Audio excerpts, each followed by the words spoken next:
Hey, Ceps, Aga, Kareba. Alhamdulillah baik, Min.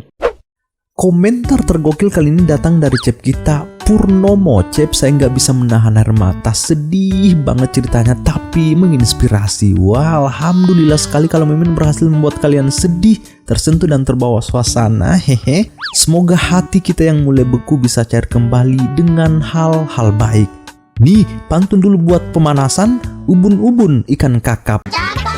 Siap, kisah ini bakal membuat kalian senyum-senyum sendiri. Asli dah.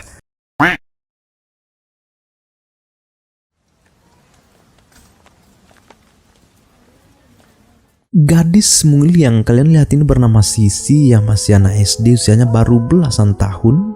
Selain wajahnya yang manis, Sisi juga termasuk anak yang pintar di sekolah. Ia mandiri, tak suka merepotkan orang. Kehadiran Duan.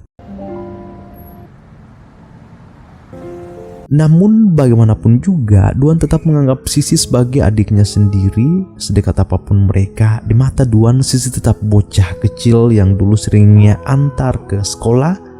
Bahkan di daftar kontak HP-nya, nama Sisi cuman disimpan dengan sebutan bocah. Ketertarikan Sisi pada Duan makin jelas. Ini bukan sekedar rasa kagum pada seorang kakak, tapi sesuatu yang lebih. Bukan pula kebetulan, tapi seolah semesta memang sedang menyusun jalan agar mereka makin dekat, Cep. Dan makin dekat rasanya makin nyaman, tapi juga mungkin deg-degan. Lalu di suatu hari, Sisi datang ke tempat kerja Duan ditemani sahabatnya Fanny. Tujuannya tak cuma buat makan atau ngopi, tapi juga ingin tahu langsung seperti apa keseharian Duan di dunia kerja, ya kan? Dari tempat duduknya, mata Sisi tak berhenti mengarah ke Duan. Tapi bukan cuma itu, ia juga sempat menguping percakapan Duan dengan bosnya. Duan terdengar meminta gaji bulan ini dibayar di muka. Sisi langsung berpikir jangan-jangan Duan sedang kesulitan uang. Dari situ rasa empati Sisi mulai tumbuh makin dalam. Lalu saat hendak pulang, Sisi sengaja memberikan uang lebih, bahkan ikut diselipkan uang receh. Lalu buru-buru kabur keluar. Duan yang kaget cuman bisa geleng-geleng kepala sambil menyebut, "Dasar si bocah," yang mengejar Sisi untuk mengembalikan uang itu sambil tersenyum.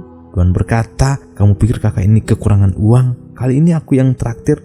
Nah, meski begitu entah kenapa Sisi merasa di balik senyum Duan dan kerja kerasnya pasti ada luka yang sedang ia tutupi.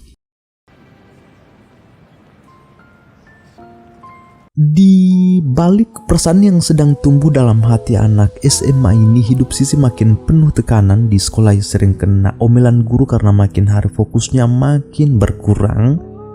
Lamunan-lamunan soal Duan seperti terus menguasai pikirannya, Cep. Sampai di suatu hari, kampus tempat Duan kuliah mengadakan lomba khusus untuk anak-anak SMA. Sisi tentu tak mau ketinggalan dan ikut lomba di sana. Namun malang, di tengah perlombaan, ia terpelintir hingga lutut dan sikunya lecet. Duan yang kebetulan jadi panitia pelaksana langsung siap memberikan pertolongan.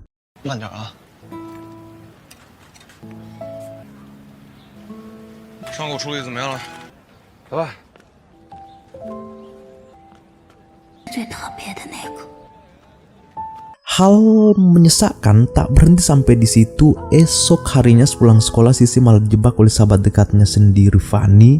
Tanpa curiga, Sisi dibawa ke sebuah gang sempit. Ternyata selama ini Fanny terlibat masalah utang piutang dengan geng preman sekolah.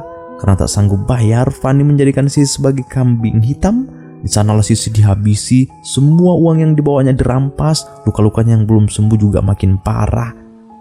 Sisi yang selama ini menganggap Fanny sebagai sahabat sejati malah ditarik ke jurang. Lalu saat para preman itu akhirnya pergi, Sisi pun perlahan bangkit dan memilih meninggalkan Fanny dengan penuh kecewa.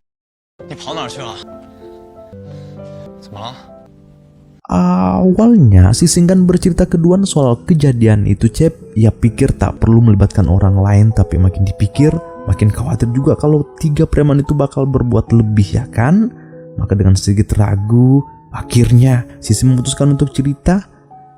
Duan mendengar dengan tenang lalu berkata, "Besok kita selesaikan ini sama kakakmu." Seperti biasanya, kehadiran Duan selalu membawa rasa nyaman yang sulit dijelaskan bagi Sisi.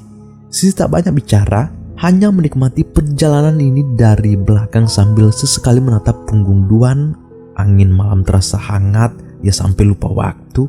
Sepulangnya, Sisi masuk kamar dengan senyum yang tak bisa ditahan. Terus mengingat sikap manis Duan, Cep, rasanya ada yang tumbuh dan untuk pertama kalinya Sisi mulai menulis catatan kecil tentang Duan. Catatan yang ia simpan rapat dalam toples rahasia. Hari pembalasan pun tiba. Duan dan Seng membawa beberapa kawan mereka. Di gang yang sama, 3 preman itu akhirnya diberi pelajaran. Kali ini dengan ancaman yang jelas, kalau berulah lagi, siap-siap tali itemu akan kubentangkan ke laut.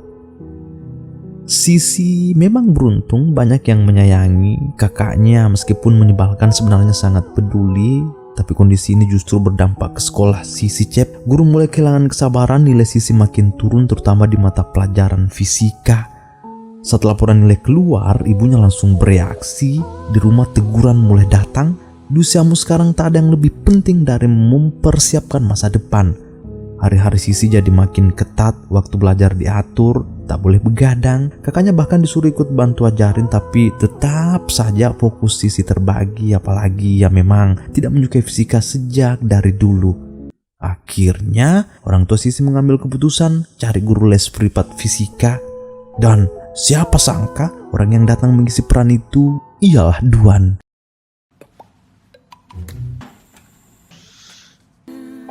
Sedikit ku beritahu, Cep, kenapa mereka begitu percaya pada Duan. Sebab Duan ini sudah dianggap seperti keluarga sendiri oleh orang tua Sisi.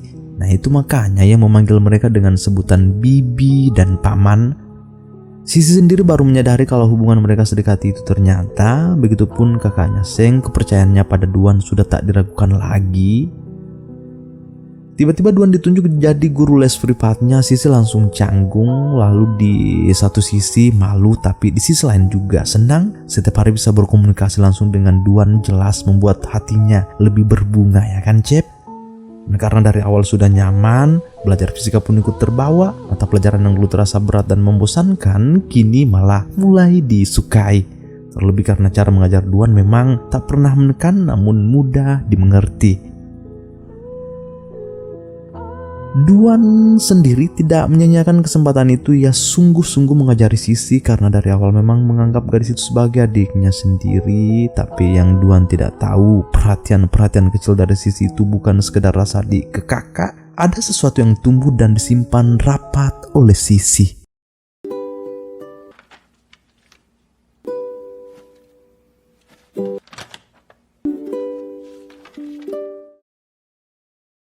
Setiap hari makin banyak momen yang tercipta antara Duan dan Sisi. Kehadiran Duan benar-benar bikin masa-masa SMA Sisi jadi lebih berwarna.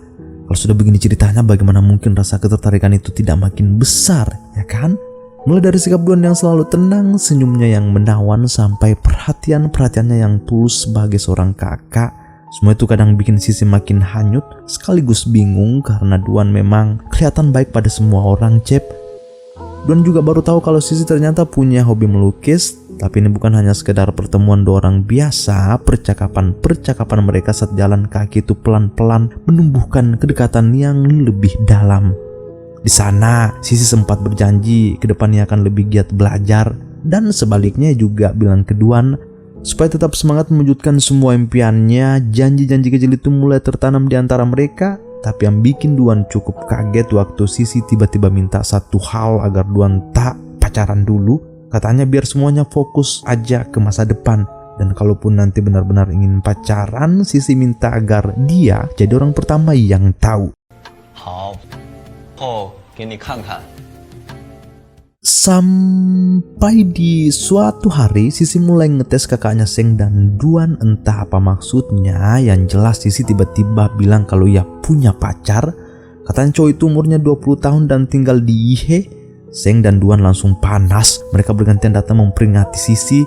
Katanya kalau hal-hal seperti itu nanti saja setelah dewasa. Nah, kalau ditarik benang merahnya, Cep, pacar bohongan itu jelas sekali mirip dengan seseorang usianya 20 tahun asalnya dari Yihe. Inspirasi Sisi sangat jelas tertuju pada Duan. Ya, kira-kira begitu. 多大年纪啊？20多，学快毕业。生毕业之前但是我受不了。上课。Kayaknya sih memang cuma ingin ngetes Duan cemburu atau tidak, tapi intinya Duan tetap ngelarang, katanya belum saatnya. Sekarang yang paling penting adalah belajar serius. Itu juga harapan orang tua Sisi pada Duan, ya kan? Semoga putri cantiknya ini makin pintar, bukan cuma di mata pelajaran lain tapi juga di bidang fisika. Lalu tak terasa tahun baru akhirnya datang. Sisi dan keluarganya merayakan secara sederhana di rumah, sedangkan Duan masih sibuk bekerja. Dan tepat malam itu, Duan tiba-tiba ditelepon pihak rumah sakit. Kondisi ayahnya Dihe semakin buruk, katanya. Malam itu juga Duan langsung terbang ke kampung halamannya tanpa memberitahu siapapun, termasuk Sisi. Nah, besok paginya Sisi baru tahu dari kakaknya Seng kalau Duan sudah pulang kampung. Sisi langsung overthinking, kenapa ya tak diberitahu? Ada apa sebenarnya? Setelah sampai dan melihat ayahnya di rumah sakit, Duan tiba-tiba didatangi seorang gadis, namanya ialah Ing. Nah, siapakah Ing ini, Cep? Yang pasti dia punya ikatan masa lalu dengan Duan. Tapi bagi Duan, semua itu sudah selesai. Dan inilah hal yang selama ini tak pernah ia ceritakan pada siapapun, termasuk ke Sisi. 自己想办法。谢谢你。不用了吧？ Beberapa bulan pun telah berlalu. Kini Duan dan Seng akhirnya wisuda. Mereka berhasil melewati segala suka duka sebagai mahasiswa, terutama Duan yang sejak awal memang menjalani semua perjuangannya seorang diri. Tapi yang bikin heran, tak satupun anggota keluarganya Duan yang datang, termasuk ibunya sendiri. Dari sini, Sisi mulai bingung. Ia merasa di balik senyum yang Duan pancarkan setiap hari memang pasti ada misteri besar yang belum terungkap. Tapi sudahlah, Cep, yang paling penting sekarang bunga kecil yang dibawa Sisi harus sampai ke tangan Duan sebagai cenderamata yang diam-diam mewakili perasaan. Duan pun tersenyum menerima itu. Ia bahkan meminta satu hal kecil, foto berdua bersama Sisi sebagai kenang-kenangan. 你拿着这个。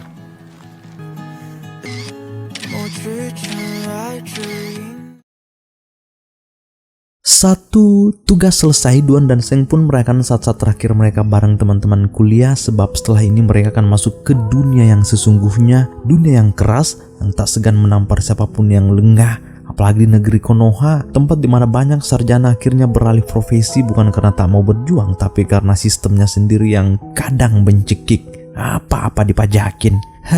Pedih luwe. Dan Sisi yang dari awal tahu kalau setelah ini Duan akan kembali ke Ihe, mulai merasakan sedih. Tapi ia tak tahu harus bagaimana mengutarakan itu pada Duan, Cep. Bukan cuman Sisi, kakaknya Seng juga pasti akan merasa kehilangan karena kehadiran Duan selama ini sudah jadi semacam jeda dari semua hal yang sering kali bikin sesak di tengah keluarga kecil mereka.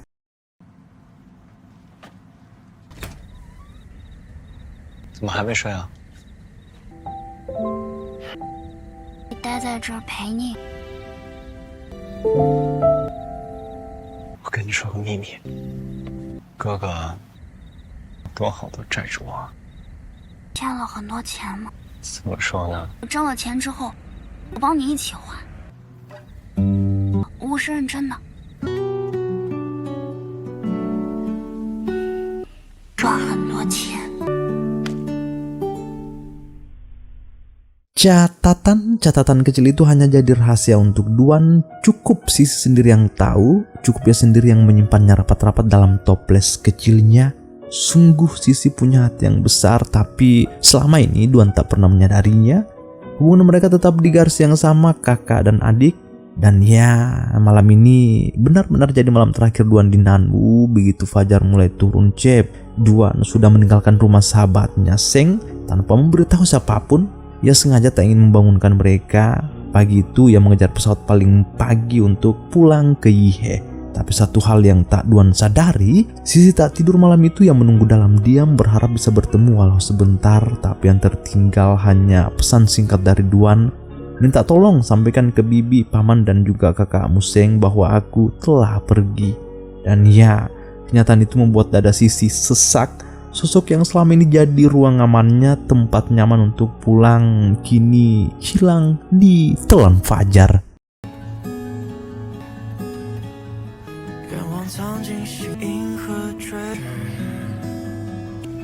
Wherever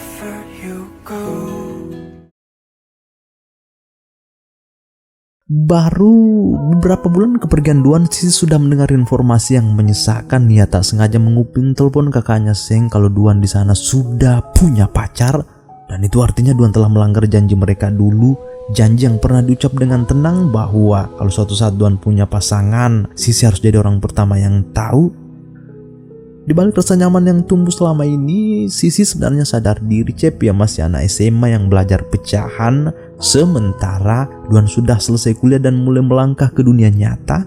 Bahkan saat mereka berada di ruang yang sama, dunia mereka tak pernah benar-benar bersentuhan. Duan memperlakukannya dengan baik, tapi tak pernah memberi syarat apapun, dan itu cukup membuat Sisi tahu batasnya. Namun demi memastikan semuanya, malam itu juga Sisi coba kirim pesan ke Duan, menanyakan hal itu secara langsung, tapi baru nulis tengah, hatinya mulai goyah, kedua matanya mulai berkaca, dunia Duan kini terasa makin jauh. Dan karena itu malam itu juga Sisi ambil keputusan nekat, ia akan berangkat ke IHE. Dengan uang tabungan yang ia kumpulkan diam-diam, Sisi pesan tiket pesawat pagi dan pergi Cep tanpa memberitahu siapapun di rumah. Nah, begitu sampai di bandara IHE, HP-nya bergetar, kakaknya Seng menelpon berkali-kali. Orang rumah juga sudah heboh, semuanya mencari. Lalu alasan Sisi pada kakaknya Seng, katanya ia ke IHE karena pacar daringnya menyuruh datang. Padahal hanya satu alasan, yaitu adalah Duan. Seng menyuruh Sisi jangan kemana-mana, tetap di bandara, Duan akan datang menjemput. Tak lama kemudian, Duan benar-benar datang, nafasnya terengah, wajahnya panik, mendengar si bocah nekat datang sendiri ke IHE. Tapi itu bukan yang bikin Sisi sesak, yang bikin jantungnya berhenti sebentar adalah satu hal, Duan datang dengan seorang wanita, dan mungkin itulah pacarnya.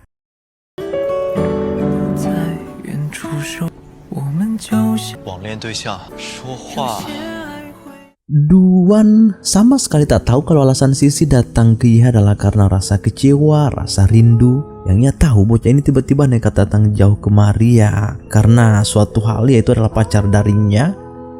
Saat Duan bertanya, Sisi hanya menjawab singkat, katanya memang karena pacar daring tersebut. Padahal ya, untuk Duan sebenarnya ada banyak pertanyaan yang hanya bisa Sisi tanyakan dalam hati. 为什么说话要先告诉我？这小明怎么学？他叫你来的，不喜欢我太小。没关系。 Dan karena Sisi merasa sudah melihat wanita pilihan Duan Cep, maka tak ada lagi alasan untuk tinggal lebih lama di IHE. Sebelum dia memesankan tiket pesawat pulang, Duan sempat memperingatkan jangan lagi bertindak nekat seperti ini. Sisi hanya mengangguk, tak sanggup berkata apapun. Lalu sebelum benar-benar pergi, Sisi menyerahkan hadiah yang dulu ingin ia berikan, satu istri Duan, sebuah dasi dan satu boneka. Dan karena jam penerbangannya sudah tiba, mereka pun kembali berpisah. Yang bisa Sisi lakukan kini hanya bisa mengenang semua masa-masa bareng Duan yang rasanya belum cukup. Di bandara Nanwu, Sisi dijemput oleh kakaknya Seng. Setibanya di rumah, Sisi langsung masuk ke kamar, bahkan sebelum ibu dan ayahnya sempat menginterogasi baik-baik. Namun Seng meminta mereka tenang sebab menggunakan amarah juga tak akan menyelesaikan apa-apa. Ia tahu kondisi hati adiknya sedang kacau, apalagi Sisi memang tipe yang cukup manja. Sepengetahuan mereka, Sisi ke IHE karena pacar daringnya itu, padahal ya itu semua karena Duan. Setelah apa yang ia lihat hari ini, dari dalam kamarnya Sisi langsung mengubur semua harapan-harapan yang selama ini ia pendam sendiri. Ia mulai menerima bahwa mungkin benar dunianya dengan Duan tak pernah benar-benar sejajar. Yang satu sudah melangkah jauh, sedang yang lain baru belajar bertahan di pijakan pertama. Bukan karena Duan jahat, tapi karena dari awal memang hanya sebatas itu Cep, adik dan kakak. 嘉许哥，我终于找到自己的梦想，上颐和大学。再见。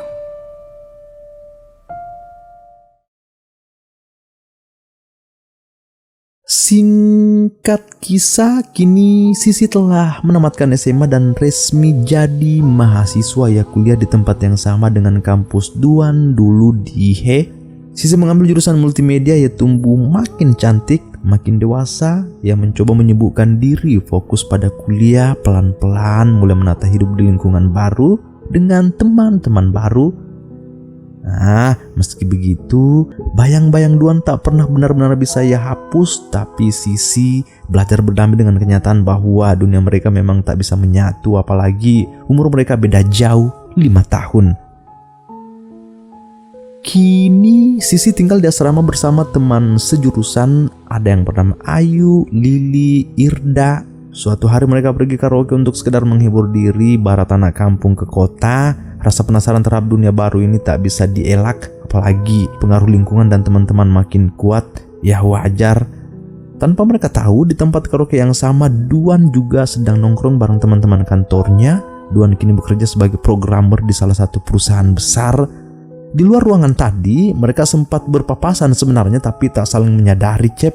Sampai akhirnya semesta benar-benar mempertemukan mereka kembali tepat saat Sisi keluar ruangan untuk menghirup udara segar.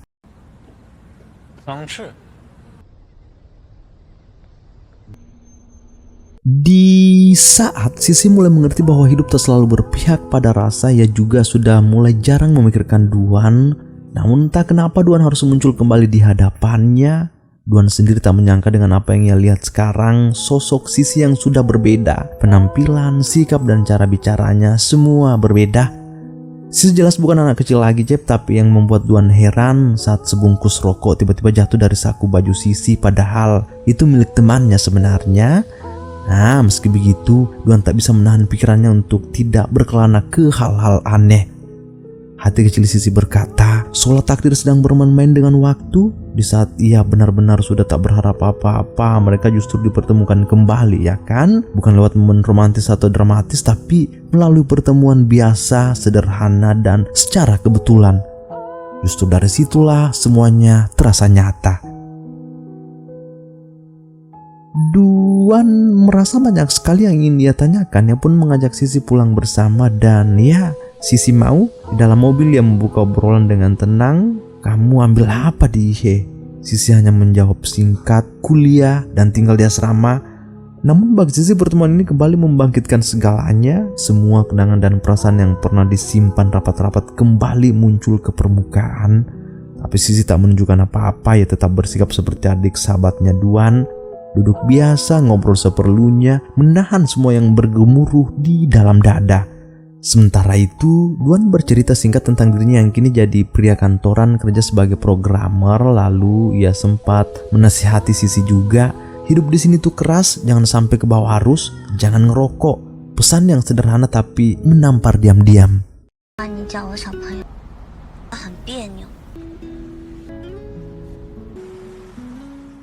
Sejak pertemuan itu, arsipan kenangan Sisi kembali terbuka. Yang mulai ngechat Duan lagi sekedar berterima kasih karena sudah diantar pulang semalam. Dan seberapa sibuk pun Duan di kantor, ya pasti sempatkan balas. Nah, kalau kalian penasaran soal tempat tinggal Duan sekarang, Duan masih ngontrak. Tapi ya sudah berhasil membeli mobil pertamanya hasil kerja kerasnya bertahun-tahun. Memang belum bisa dibilang sukses bergelimang harta, tapi setidaknya Duan sudah bisa menghidupi dirinya sendiri. Itu sudah cukup.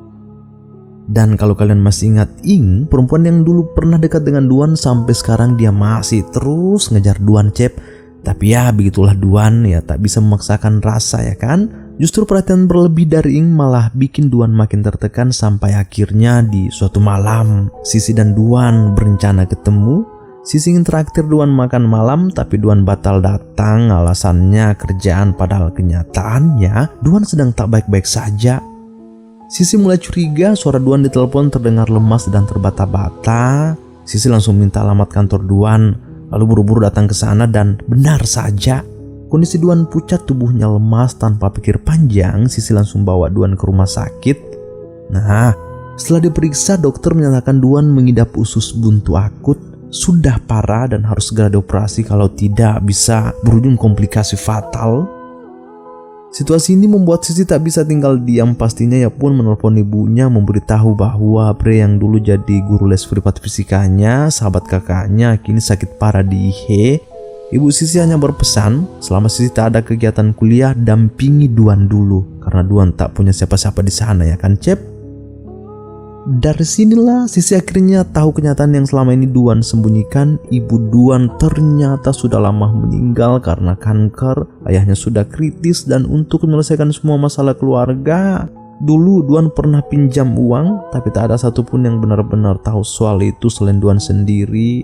Dari sini Sisi baru sadar, senyum Duan selama ini menyembunyikan beban yang berat. Ya kerja keras bukan sekedar untuk hidup, tapi untuk melunasi semua utang-utang keluarga, biaya sekolah, biaya makan, dan biaya rumah sakit ayahnya. Sisi yang kini benar-benar paham semua itu memilih tetap ada di samping Duan selama masa pemulihan, yang membelikan makanan, membantu mengurus keperluan rumah sakit. Kadang kakaknya Seng juga nelpon menanyakan kabar sahabatnya. Seng bahkan sempat berkata, kalau adikku Sisi bersikap acuh di sana, kabari aku biar aku yang omelin. Dan ya, Sisi dengar sendiri semua itu, tapi ini makin 那也行。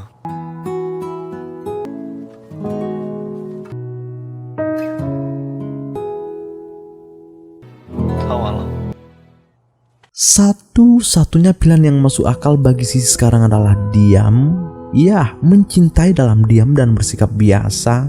Tak dipungkiri hati Sisi memang selalu penuh tiap kali berada di dekat Duan Cep. Entah Duan mulai menyadarinya atau tidak, tapi bagi Mimin, waktu memang bisa membuat orang berubah, tapi tak selalu bisa menghapus rasa yang sudah tertanam lama.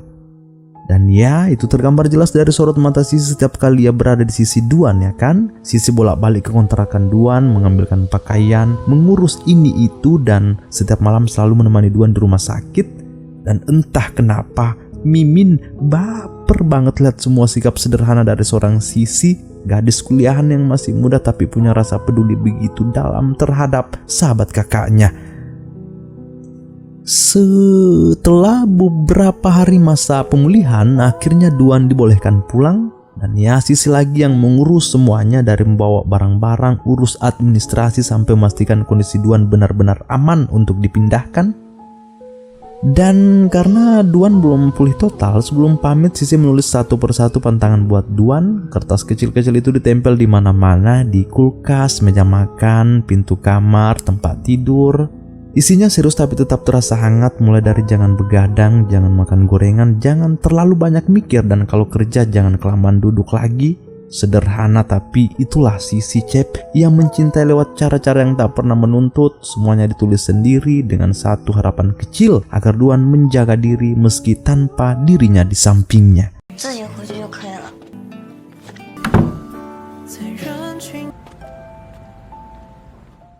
Sampai di suatu malam, Sisi terlihat bersama pria lain. Mereka datang menonton bareng. Pria itu bernama Min, teman sekampus Sisi dari fakultas olahraga. Selama ini Sisi tak pernah benar-benar menyadari jika Min menyimpan rasa lebih. Itulah kenapa sikapnya selalu perhatian, perlakuannya selalu berbeda. Sisi memang terlihat nyaman, tapi tak ada yang tahu pasti apakah ia sadar atau hanya menganggap Min sebatas sahabat saja. Sementara itu Ing masih terus menelpon Duan, menanyakan kabar, minta bertemu, minta diperhatikan, minta disayang. Tapi Duan tetap tak membuka ruang itu, seakan hatinya masih tertahan pada sesuatu yang bahkan tak ia ungkapkan. Nah, sebagai ucapan terima kasih karena telah merawatnya, sepulang kerja Duan meminta waktu Sisi. Kali ini giliran Duan yang neraktir makan. Harusnya ini jadi momen hangat dan manis, ya kan? Tapi malah berantakan. Ing yang dari kemarin merasa diabaikan akhirnya muncul juga. Ia datang bersama sahabatnya Oyo. Emosi yang lama dipendam meledak. Tanpa banyak basa-basi, Ing langsung meluapkan semuanya di depan umum. Ia meledak memojokkan Sisi. Yang paling menyakitkan, Ing menyebut Sisi sebagai penyebab berubahnya Duan. Sisi hanya bisa diam dan Duan tak bisa membelah lebih jauh. Bukan karena tak mau, tapi bingung harus menjelaskan dari sisi mana. Situasi itu akhirnya canggung. Malam yang tadinya ingin diisi tawa berubah jadi tamparan bagi Sisi.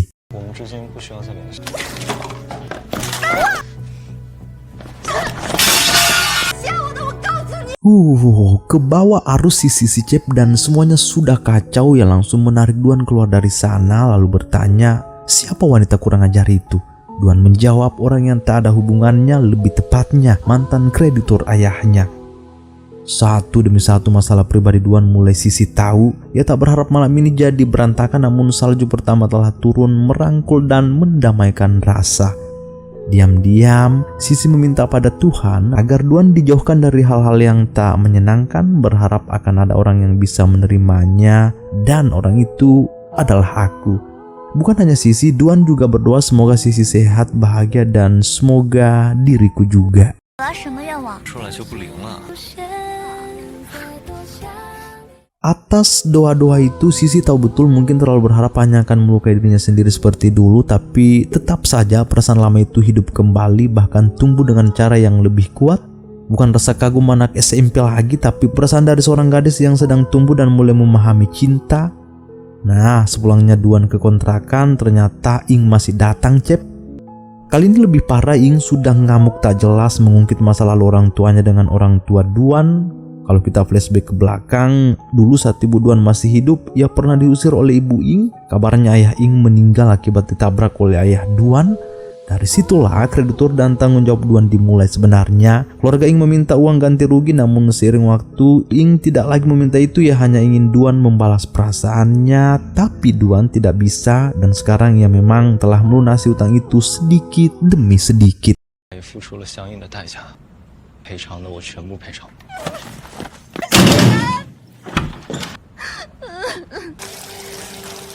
Sampai di titik ini, satu-satunya orang yang selalu memberi Duan rasa nyaman di antara semua masa lalu yang menyakitkan hanyalah Sisi.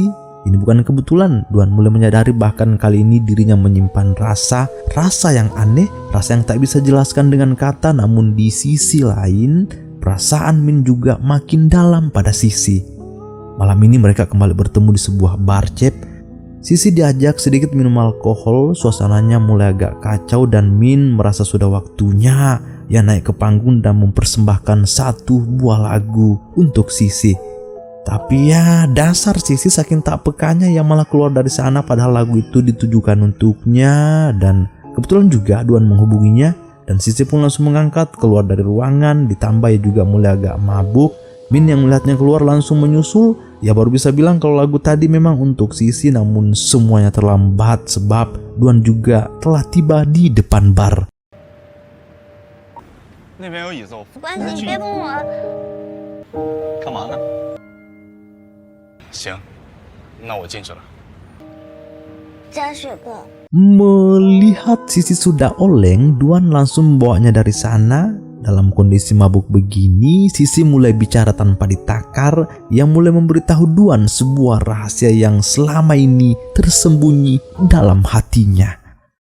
我有一个秘密，这位我心里的秘密， 那你跟我说说， 好喜欢的人， 什么样的人？ 可他喜欢我， 是什么？ 是 Dan pada akhirnya Sisi benar-benar terseret pada perasaan yang menggantung, sesuatu yang merajalela dalam dada, rasa yang lama dipendam namun tak pernah mendapat ruang untuk diungkapkan. Setiap kali ingin bicara langsung, mulutnya selalu tertahan, rasa ragu jauh lebih besar dari keberaniannya sendiri, Cep. Dalam hati Sisi tahu mungkin jawaban dari pertanyaan itu tak akan seperti yang diharapkan. Di balik kedekatan yang makin hangat, ada banyak hal yang belum selesai. Sisi terus bertanya sampai kapan harus seperti ini, mencintai sendiri, nyaman sendiri, berharap sendiri. Duan tetap memperlakukannya sebagai adik, sebagai bocah yang harus dijaga, bukan sebagai seorang gadis yang sedang tumbuh dengan rasa yang dalam. Tentu ini semua melelahkan, berat untuk dijalani sendirian. Sisi sudah cukup dewasa untuk mengerti bahwa suka tanpa kejelasan bisa jadi bumerang. Apalagi ini bukan rasa yang sebentar, sudah bertahun-tahun ia simpan dalam diam. Meskipun tetap dekat dan perhatian itu nyata, tapi Duan tak pernah memberi arah yang pasti, dan itu membuat Sisi mulai lelah menebak. Sampai di suatu waktu Min akhirnya datang. Dengan wajah tenang dan suara yang pelan, ia memberanikan diri mengatakan semuanya, bahwa rasa sukanya pada Sisi bukan main-main dan sudah ada sejak pertama mereka bertemu di kampus.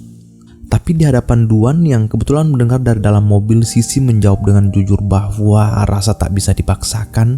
Ia berterima kasih telah disukai, itu wajar tapi tak bisa memberi lebih. Bagi Min itu cukup untuk membuatnya mengerti, meski hati tercabik, tapi ia tahu diri tak ada pilihan lain selain menjauh, menyimpan rasa dalam-dalam, lalu perlahan belajar menganggap Sisi sebagai teman yang tak akan bisa dimiliki. 所以对不起，那我先走了。Entah ini sindiran halus atau hanya sekedar ucapan spontan, dari dalam mobil Sisi menoleh pada Duan dan berkata, meski aku tak suka dia, tapi aku suka keberaniannya, aku suka kejantanannya. Satu kalimat pendek yang membuat suasana jadi sedikit janggal, seolah ada maksud tersirat di baliknya, Cep. Duan hanya diam tak menanggapi. Lalu beberapa hari telah berlalu, tiba-tiba datang kabar gembira dari Nanwu, Fei akan menikah. Duan dan Sisi pun langsung terbang ke sana. Setelah sekian lama, Sisi akhirnya pulang dan bisa merapikan rindu dengan keluarga. Seng, Duan dan teman-teman kuliah lainnya juga ikut reuni kecil di hari bahagia Fei bersama sang istri. Sisi hadir di sana, berada di tengah-tengah mereka. Kata Seng pada Fei dengan nada bercanda, pokoknya malam ini harus bergetar sampai subuh kawan, Pak Mentok Memen nih. Fei cuma tersipu malu lalu menjawab, kecil bak bociku. Sepulang dari pesta, ada satu kejutan kecil dari Duan untuk Sisi, sebuah gelang mungil berwarna silver. Tak ada kata, hanya senyum dan kotak kecil yang disodorkan. Sisi tak menyangka ia cuma bisa menerima dengan hati penuh tanya. Malam itu juga, Cep, sampainya di kamar, ia langsung mencari tahu arti gelang pemberian pria. Banyak jawaban, tapi satu yang paling menusuk hati Sisi, bahwa gelang bisa jadi simbol perhatian dari seorang senior.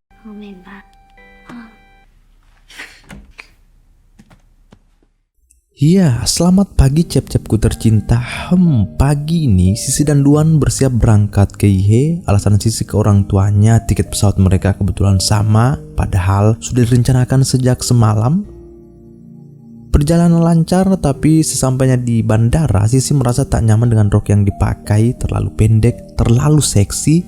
Ia jadi kikuk, sesekali menarik-narik bagian bawah roknya. Duan memperhatikan tapi tak banyak bicara.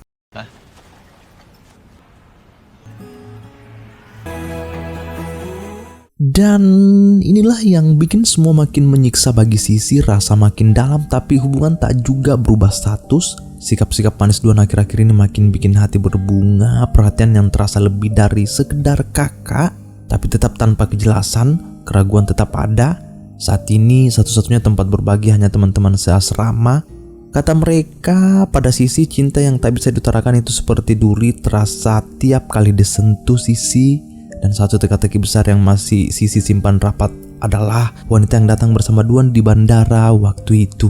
Duan tak pernah menyinggung soal dia, seolah sengaja disembunyikan. Sementara Sisi juga tak berani mengungkit, Cep. Tapi yang jelas wanita itu memang selalu bersama Duan di kantor. Mereka satu agen, namanya ialah Yun. Sampai di suatu hari, Duan tiba-tiba datang menjemput Sisi, entah mau dibawa kemana. Teman-teman Sisi di asrama heboh semua. Wajar lah ya, Duan memang punya pesona sendiri, kalem, dewasa menyikapi hidup, tapi terlalu labil dalam membaca rasa yang ditanggung Sisi.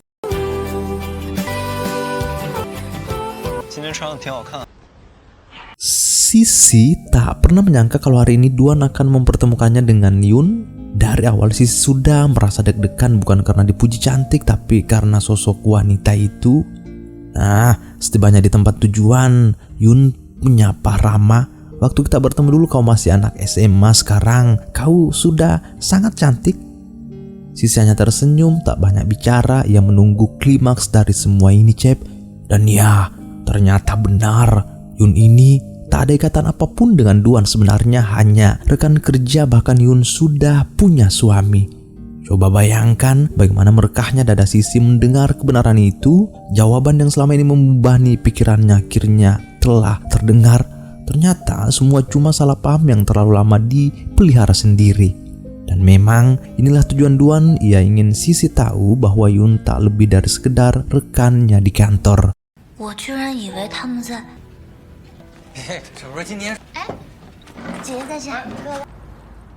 Secara tak sadar, Duan memang sudah sangat jelas menampakkan sikap lebih dari sekedar seorang kakak.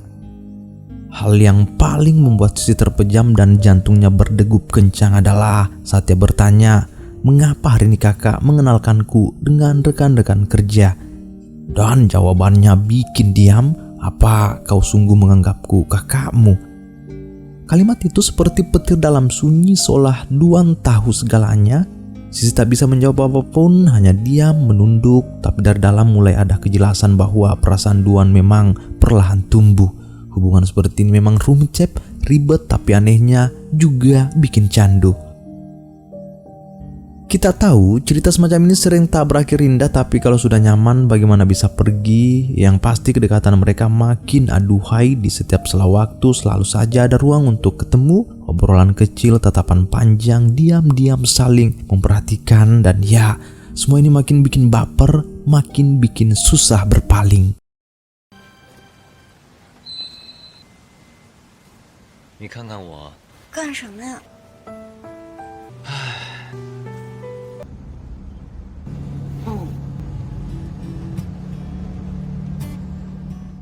Hari ini benar-benar berkesan. Setelah diajak jalan dan nonton, Duan tiba-tiba mengajak Sisi ke kontrakannya, dan ya, Sisi mau-mau aja.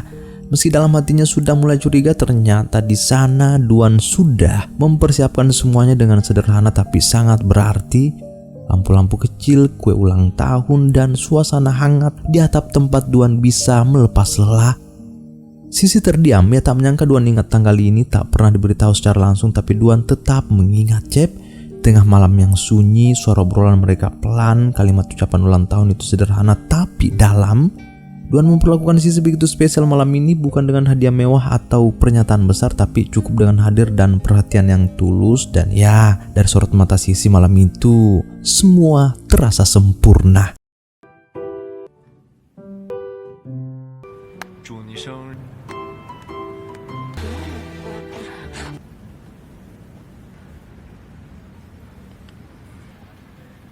我能追你吗？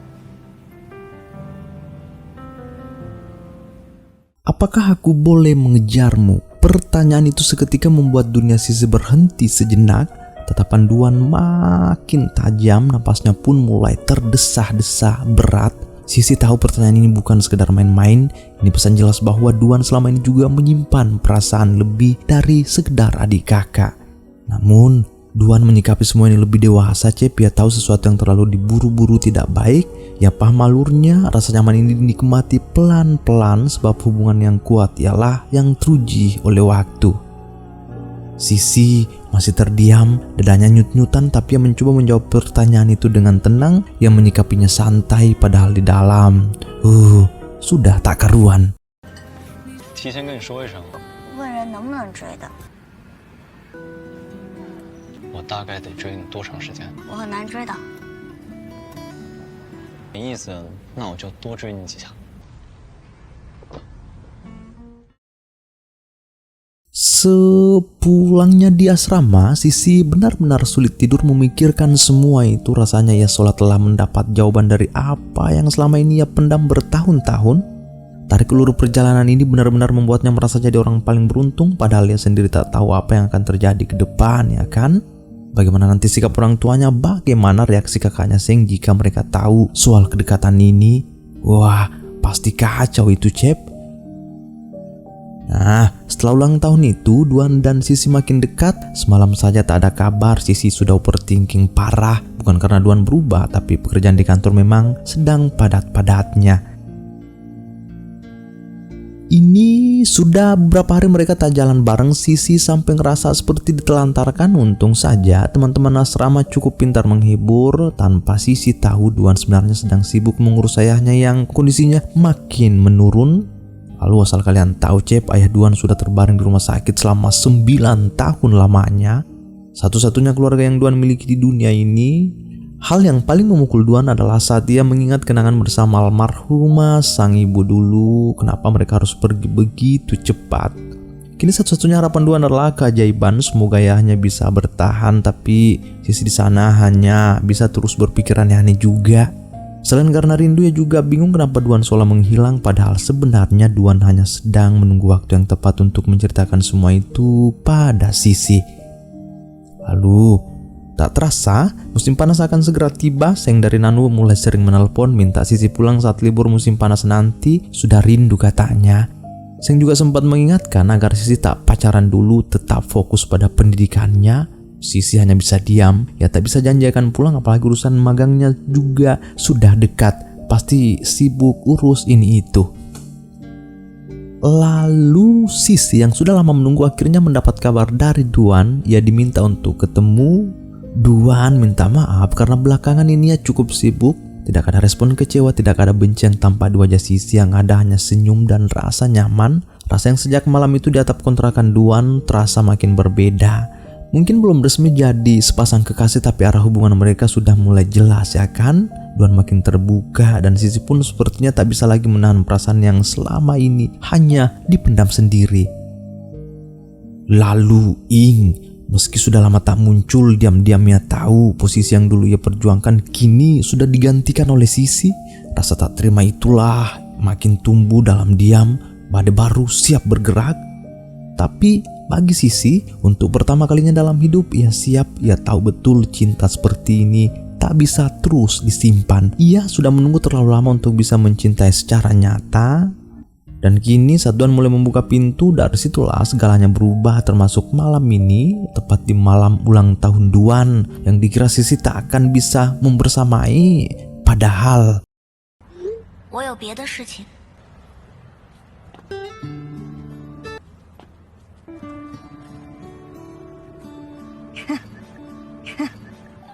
Sisi sudah menyiapkan semuanya diam-diam. Ia tahu Duan bukan tipe yang suka perayaan besar-besaran. Justru itu yang bikin Sisi ingin merancang malam ini sederhana tapi penuh makna. Sama seperti apa yang Duan lakukan di ulang tahunnya waktu itu, Cep. Saat menuju tempat yang telah disiapkan, kakaknya Seng sempat nelpon, tapi Sisi enggan memberitahu jika malam ini ia bersama Duan. Setahu Seng, Duan lagi sibuk kerja. Sisi hanya beralasan keluar beli makanan. Nah, setibanya di tempat itu, Sisi mulai menata semuanya sendiri. Ia masak sendiri, menyiapkan kue, menyiapkan bingkisan sederhana, tapi bukan itu yang spesial sebenarnya. Yang paling istimewa ialah momen saat Sisi setelah sekian lama tarik ulur rasa, akhirnya menerima Duan sebagai kekasihnya. Bukan karena dipaksa, bukan karena euforia sesaat, tapi karena selama ini rasa itu memang sudah lama tumbuh dan sudah saatnya diberi arah. 我答应你了，和我在一起。可以吗？我想以后的生日能在你身边陪你。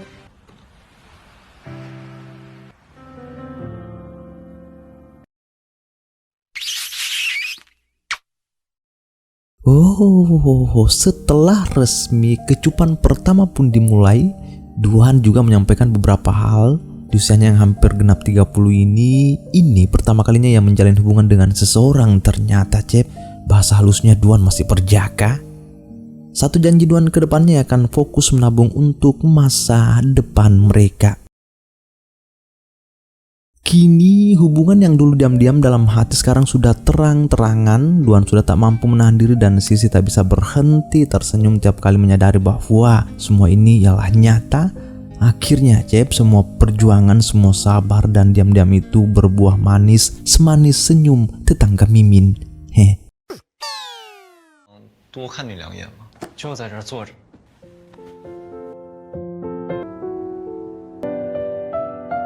干好了吧？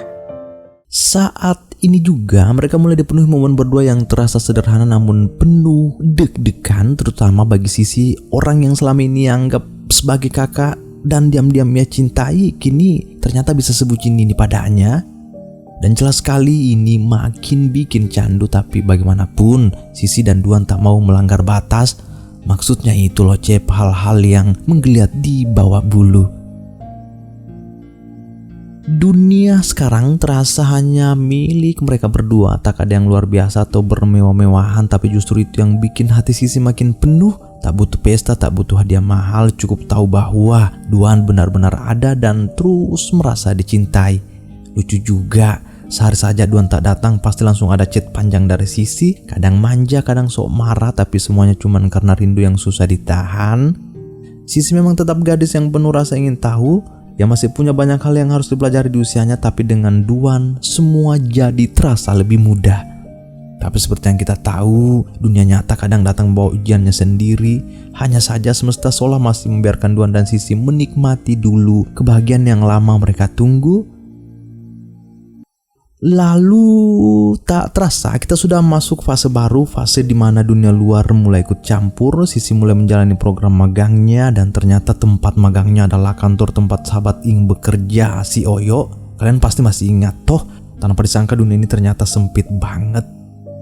Hari pertama magang, Sisi semangatnya bukan main, ya sudah mempersiapkan segalanya, outfit, buku catatan, bekal makan siang. Yang ingin tampil profesional, membuktikan bahwa dirinya bukan cuma gadis dimanja cinta tapi juga punya arah hidup yang jelas. Namun begitu sampai di tempat magang, bom! Nama pertama yang bikin alisnya Sisi naik adalah wanita itu. Awalnya memang Oyo tidak menunjukkan sikap mencurigakan, tapi lama-lama gesturnya mulai terasa, tatapan-tatapannya seolah ingin bilang, aku tahu siapa pacarmu. Sisi berusaha tetap tenang, fokus ke tugas, tanggung jawab. Ya berusaha tak mengingat hal-hal pribadi di tempat kerja.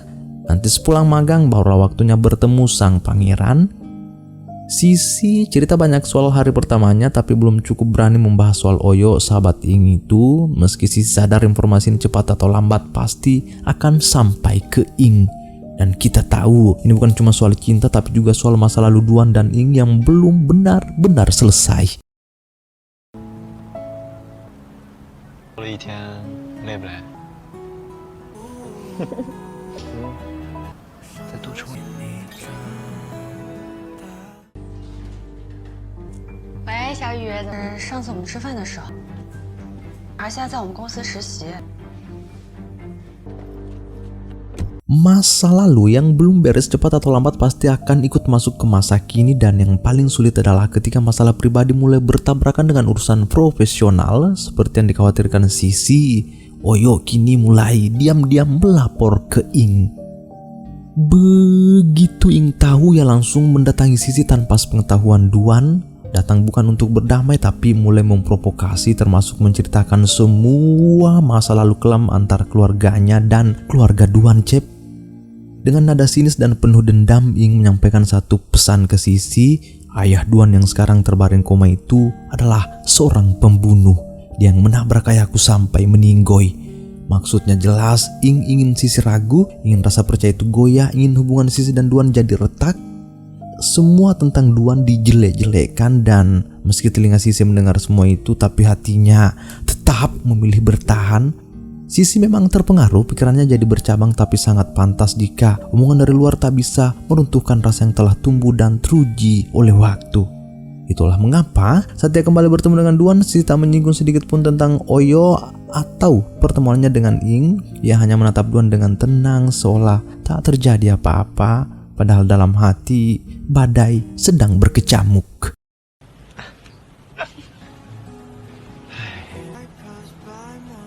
给你，什么意思啊？结束还有3000块，卡里面有5000，存着买房。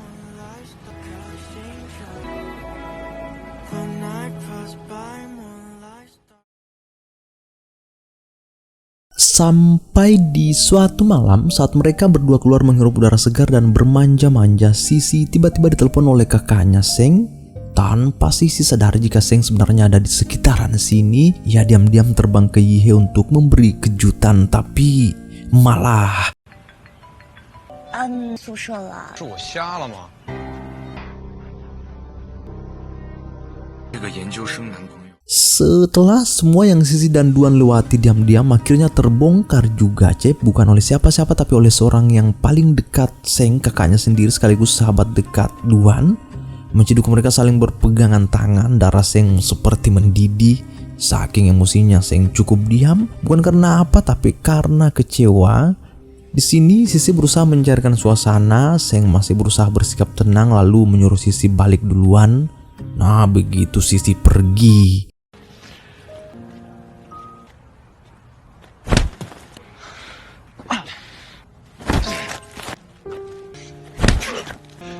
继续。你怎么下得了手的？你有没有点良心？她是我妹。 Memang kita sama-sama mengerti bagaimana rasa kecewa Seng, namun Duan juga tak bisa membohongi perasaannya lagi. Cinta ini sudah tumbuh terlalu besar, dan akhirnya pelan-pelan Seng mulai memahami semuanya, Cep. Duan mengejaknya ke kontrakan. Dari dalam mobil ada satu hal yang Seng ingin pastikan, yaitu sudah sampai di mana mainnya. Kalian ngerti lah ya maksudnya Seng. Tentu Duan tak bisa menjawab iya, sudah, sebab dirinya memang tak pernah mau melakukan itu pada Sisi sebelum semuanya berarti. Nah, setelah ketegangan di taman, akhirnya Seng benar-benar mulai menerima meski masih tak menyangka kalau di esok harinya mereka janjian makan bareng. Dari awal sih sebenarnya sudah curiga kenapa Duan tiba-tiba pakai masker. Nanti setelah dicek.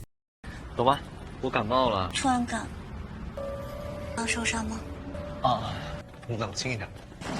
走，我们俩倔强。你现在就有种你就报啊！哎，真香。 Kurang ajar memang si Sisi Cep. Setelah tadi sempat menggampar, sekarang malah mesra-mesraan sama Duan.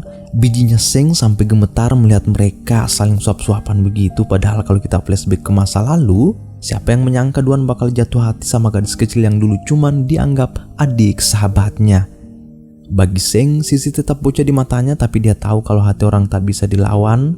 Satu pesan Seng pada Duan sebelumnya kembali ke Nanwu, kalau masih mau menginjak tanah jangan pernah macam-macam sama adikku. Jangan pernah bikin dia rugi. Awas. Segitunya Cep rasa sayang Seng ke Sisi itu dalam banget. Dan setelah Seng balik ke Nanwu, alih-alih jaga jarak, Duan dan Sisi malah makin lengket, makin jadi. OK。 你慢点。Toh, namanya juga bucin. Kalian yang seumuran Mimin pasti juga pernah lah ngerasain hal yang sama. Lupa waktu, lupa segalanya saat lagi berdua. Tapi Duan tak pernah lupa pesan sahabatnya Seng. Laki-laki tuh kalau berani berbuat harus berani bertanggung jawab. Saat musim panas tiba, Sisi dan Duan kembali ke Nanwu merapikan itu sekaligus menjejaki sudut-sudut kota kenangan itu. Seng dan Duan ketemu lagi dengan sahabat-sahabat lamanya juga, sedangkan Sisi meramu rindu dengan orang tua. Kali ini tentu dengan suasana yang berbeda. Yang dulu hanya sebatas adik dan sahabat, kini sudah jadi sepasang kekasih. Setiap kali mereka keluar jalan berdua menjelajahi sudut-sudut Nanwu, Sisi dan Duan pasti keingat masa-masa dulu dari pertemuan pertama, pertemuan kedua hingga sekarang. Dan satu-satunya orang yang tahu hubungan mereka ya cuman Seng. Tapi lambat laun Seng mulai menyadari kalau suasana rumah sudah mulai berubah. Sisi tak sadar yang ada di pikirannya cuman terus jalan sama Duan. Tapi tanpa ia tahu, emak dan babenya mulai merasa ada yang ganjil. Sisi terlihat berbeda, auranya lain. Kadang senyum sendiri di dapur, kadang ketawa sendiri pas main HP. Pulang juga makin malam. Sebagai orang tua, apalagi seorang ibu pasti peka ya kan? Dan sebenarnya Cep, mereka sudah tahu, bahkan mereka sudah melihat langsung bagaimana Sisi dan Duan berjalan berdampingan. Tapi mereka memilih menunggu, memberi ruang, tidak langsung bertanya. Dan malam ini si emak akhirnya siap membuka suara. 就喝了一点。多久了？妈妈都看见了。 Malam ini begitu tenang, tapi rasanya seperti badai baru saja lewat dan menyisakan reruntuhan yang belum sempat dibereskan. Sisi duduk diam, matanya kosong menatap langit-langit kamar, sebab meski tak ada suara tinggi, tak ada larangan yang langsung dilontarkan ibunya, tapi sorot mata itu jelas, sangat jelas memancarkan penolakan. Bukan karena benci pada Duan, tapi sebagai orang tua tentu mereka punya banyak pertimbangan ya kan. Mereka tahu betul siapa Duan, dari mana ia datang, bagaimana keluarganya. Anak piatu, ayahnya sedang sekarat di rumah sakit juga. Hidupnya penuh perjuangan, bertahan sendiri di tengah dunia yang keras. Bagi orang tua itu semua bukan sekedar cerita baru, tapi realita. Dan realita itu tak cukup untuk menjamin kebahagiaan putrinya. Kini Sisi tak bisa berkata apa-apa lagi. Lalu di esok harinya ia datang menemui Duan untuk membicarakan semuanya. Duan tahu cepat atau lambat memang harus seperti ini, harus datang bukan hanya sebagai sahabat Seng atau mantan guru les, tapi sebagai laki-laki yang bertanggung jawab pada perasaannya. Maka di sore itu Cep, dengan langkah berat dan tangan kosong, Duan datang ke rumah menemui ayah Sisi. Ayah Sisi memandang Duan dengan tenang, dan di sana Duan mulai bicara. Ia tak banyak membela diri, ia tak menyusun kata untuk meyakinkan, hanya menjelaskan bahwa perasaan ini tak tumbuh dalam semalam. Semua berasal dari hati yang tulus. Tapi dengan nada yang tetap hangat, ayah Sisi memberitahu bahwa putrinya masih terlalu muda, harus fokus pada pendidikan dan masa depan. Duan langsung paham, kalimat itu bukan sekedar nasihat tapi penolakan yang dikemas halus. Kekhawatiran mereka jelas bahwa Sisi akan menderita jika melanjutkan hubungan dengan laki-laki dari latar belakang seperti dirinya. Maka Duan pun pamit dengan kepala tertunduk meski tetap berusaha terlihat kuat. Di malam harinya, kini giliran Sisi. Dengan suara yang pelan namun tegas, mereka meminta Sisi agar mulai melupakan Duan, meminta putrinya kembali fokus pada pendidikan. Tapi Sisi tahu bukan itu intinya. Mereka takut jika Duan akan menyeret Sisi pada hidup yang penuh luka.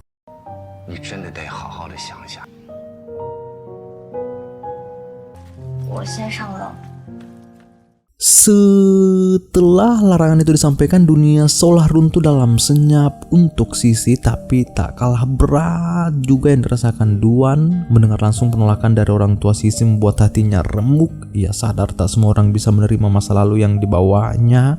Karena satu urusan mendesak dari klien, pagi itu Duan harus kembali lebih dulu ke Yihecep.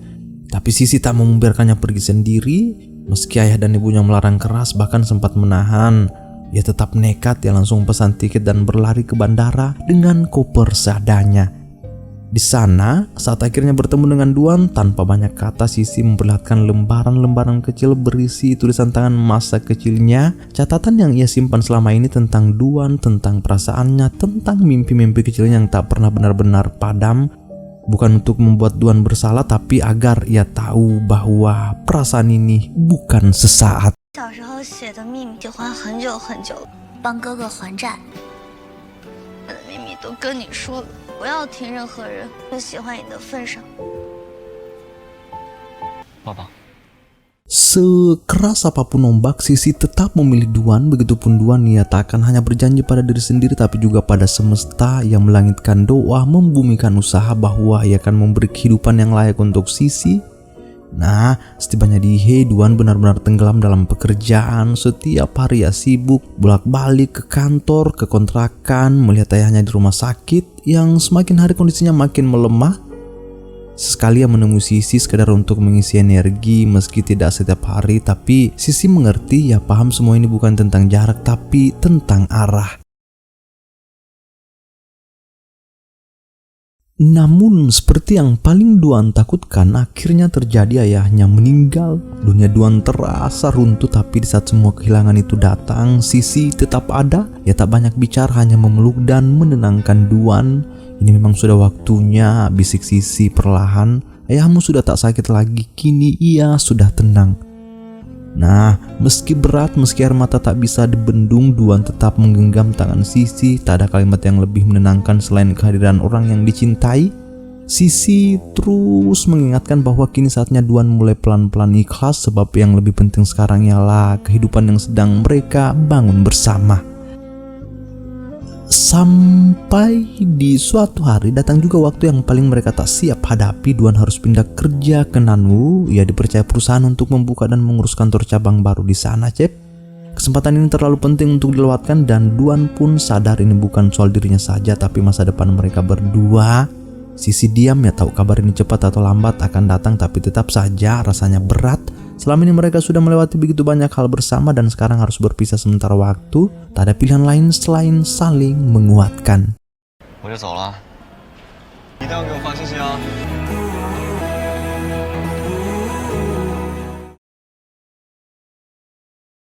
Begitu tiba di Nanwu, Duan serasa berdosa jika tak datang ke rumah Sisi. Ia sadar atas semua penolakan yang dulu pernah ada, tapi Duan sama sekali tak pernah menyimpan benci. Dirinya justru berusaha memantaskan diri. Tanpa menyombongkan apapun, Duan memberitahu bahwa kini ia dipercaya untuk menggarap cabang studio baru di sini. Semua tempat dan fasilitas telah disiapkan. Seketika itu juga Cep senyum dan tatapan hangat mulai kembali terpancar dari orang tua Sisi. Terlebih saat Duan berkata pelan, "Aku melakukan semua ini untuk Sisi dan untuk menjawab kekhawatiran kalian sebagai orang tua."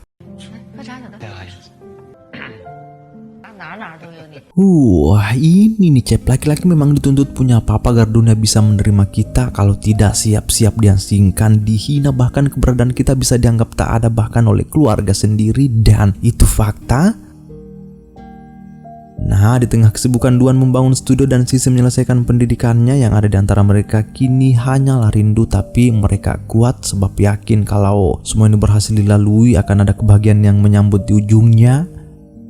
Sampai di suatu hari Sisi memberitahu kalau karya desainnya memenangkan penghargaan. Siapa sangka kompetisi itu ternyata diselenggarakan oleh perusahaan tempat Duan bekerja, dan karya itu luar biasa Cep, karena diangkat dari kisah nyata perjalanan cinta Sisi dan Duan, cinta yang tumbuh diam-diam bertahan dalam waktu lalu akhirnya jadi nyata. Karya itu tak hanya membawa kebanggaan bagi universitas, tapi juga membuat perusahaan Duan makin dipercaya untuk menggarap proyek-proyek animasi yang lebih besar. Sebuah bukti kalau cinta dan perjuangan bisa saling menguatkan, saling mengangkat.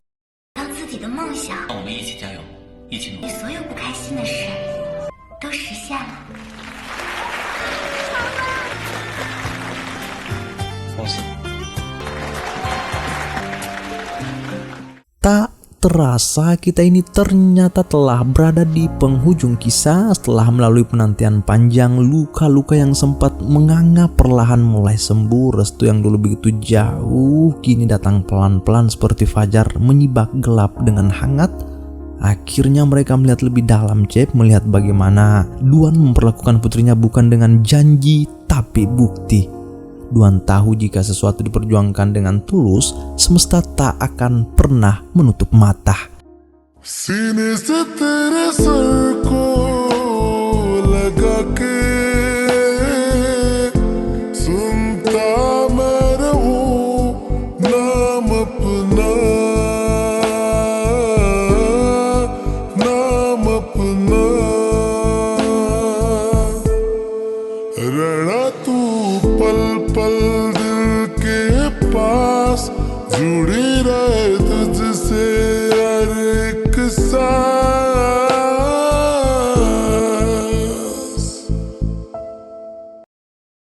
Kini telah usai. Sila sergum malebih dimanapun kalian berada, Aceh, Sumatera Utara, Sumatera Barat, Riau, Kepulauan Riau, Jambi, Sumatera Selatan, Bangka Belitung, Bengkulu, Lampung, DKI Jakarta, Banten, Jawa Barat, Jawa Tengah, di Yogyakarta, Jawa Timur, Kalimantan Barat, Kalimantan Tengah, Kalimantan Selatan, Kalimantan Timur, Kalimantan Utara, Sulawesi Utara, Gorontalo, Sulawesi Tengah, Sulawesi Barat, Sulawesi Selatan, Sulawesi Tenggara, Bali, Nusa Tenggara Barat, Nusa Tenggara Timur, Maluku, Maluku Utara, Papua Barat, Papua Barat Daya, Papua, Papua Tengah, Papua Pegunungan, Papua Selatan, terkhusus Maros Baru, Parepare, Pinrang, Sidra, Penrekang, Toraja, Mamuju, Palopo, Lu, Poso, Palu, Makassar, Bone, Sinjai, Goa, Takalar, Jeneponto, Bantaeng, Bulukumba, Selayar, dan masih banyak lagi. Jangan lupa subscribe. Terima kasih sedalam-dalamnya telah menyempatkan diri mampir ke channel sederhana ini. Oh iya, apakah yang bisa kita petik dari kisah ini, Cep? Coba komen di bawah. Selamat bersua di video selanjutnya. Bye-bye. And every time I try to fly, I fall without my wings. Feel so small. Guess I need you, baby. And every time I see you in my dreams, I see your face haunting me. Guess I need you, baby. I make believe that you are here.